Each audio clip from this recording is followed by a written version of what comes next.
What's up, guys? You know who it is. I want to share a quick story with you about judging a book by its cover. I was a car salesman back in the day, one of my many hats that I've worn. And it was a dealership, well-known dealership in the area. And it was my time to go up, for us car salesmen. You have to take your ups. You got to go out and get your ups. And those are chances to make sales. Well, it was my turn to go up. And there was a young man. I saw this young man ride up on a skateboard. Okay.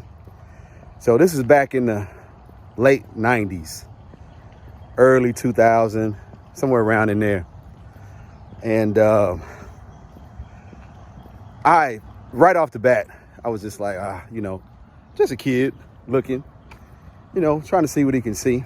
So I immediately judged and I immediately profiled this young man as not as someone who wasn't able to buy a car, but someone who couldn't possibly be serious because he was young, riding on the skateboard, and of course, he's not going to buy a car.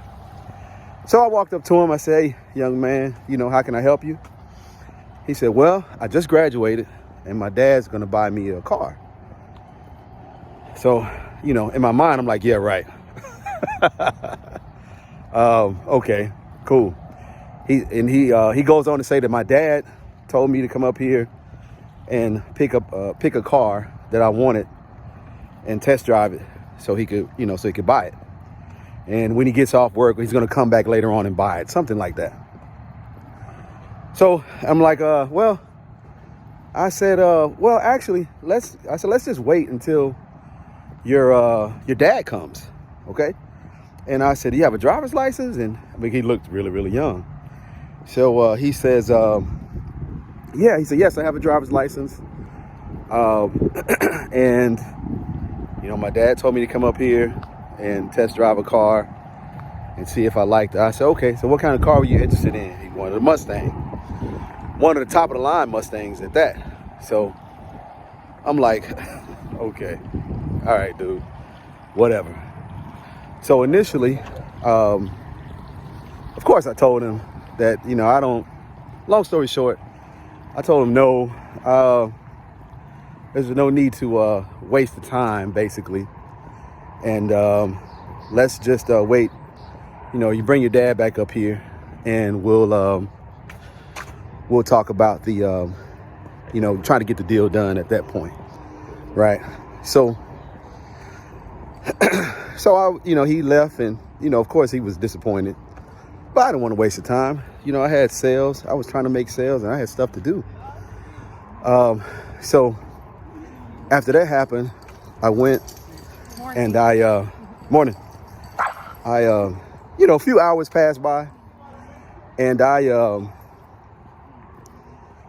sitting there at my desk with another customer and I tell them, "Hey, 1 second. I gotta go check on my customer, cause he's back and he's gonna buy the Mustang. I'm ready to get that commission, right?" So the young man says, "Hey, Dad, this is the salesman that helped me earlier."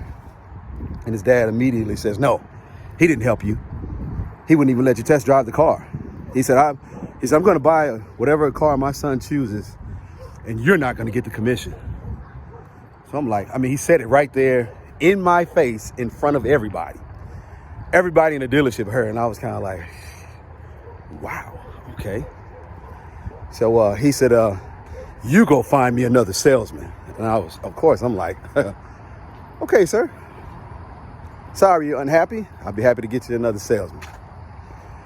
And of course, I didn't get another salesman. At that point, I didn't even care if they bought a car or not, in my feelings, of course. So anyway, the dude bought you got the 3 Mustangs that are like, in my opinion, are like top of the line. You got the Shelby, you got the Cobra Saline, and you got a GT 5.0. And he bought like the third. and it's easily $40,000-$50,000 car. $6,000 commission I missed out on. Lesson learned: it's never judge a book by its cover, because that guy came in and he did exactly what he said that his dad was going to do. Came in, bought the car because the boy graduated. And that's what it was. So, that's it. You can't, and another salesman got the commission. So, I missed out. I lost out big time. So remember, never, ever, ever judge a book by its cover. Always be open. Because you never know. Never know what you miss out on. Look here, y'all take it easy. Try not to do too much. Peace.